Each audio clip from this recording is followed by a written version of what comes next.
চাকরি করতে হলে প্রত্যেক কর্মীকে প্রাতিষ্ঠানিক কিছু নিয়মকানুন মেনে চলতে হয়। প্রতিষ্ঠান সচল রাখার জন্য এটা গুরুত্বপূর্ণ। তবে কর্মীদের অদ্ভুত এক শর্ত দিয়ে আলোচনায় এসেছে চীনা একটি প্রতিষ্ঠান।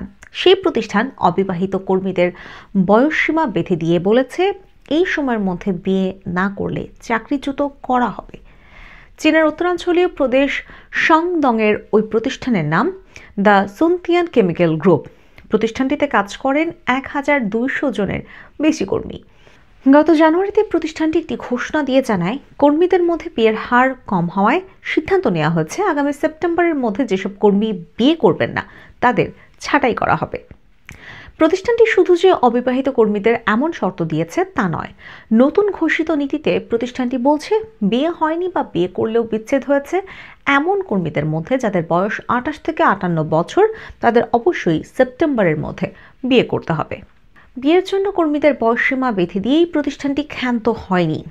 নতুন ঘোষিত নীতিতে আরও বলা হয় আগামী মার্চের মধ্যে যারা বিয়ে করবেন না তাদের অবশ্যই আত্মসমালোচনামূলক একটি পত্র দিতে হবে, আর যারা জুনের মধ্যে বিয়ে না করা কর্মীদের বিষয়ে একটি মূল্যায়ন কার্যক্রম পরিচালনা করা হবে।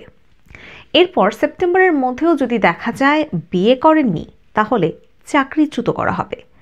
বিয়ের বিষয়ে উৎসাহিত করতে চীন সরকার গৃহীত নীতির কারণেই এমন পদক্ষেপ নেওয়া হয়েছে বলে জানায় প্রতিষ্ঠানটি।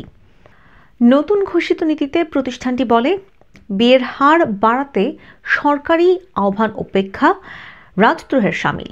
কর্মীদের অদ্ভুত এই শর্ত দিয়ে আলোচনায় আসার পর 13 ফেব্রুয়ারি প্রতিষ্ঠানটি পরিদর্শনে যান চীনের মানব সম্পদ ও সামাজিক নিরাপত্তা ব্যুরোর কর্মকর্তারা।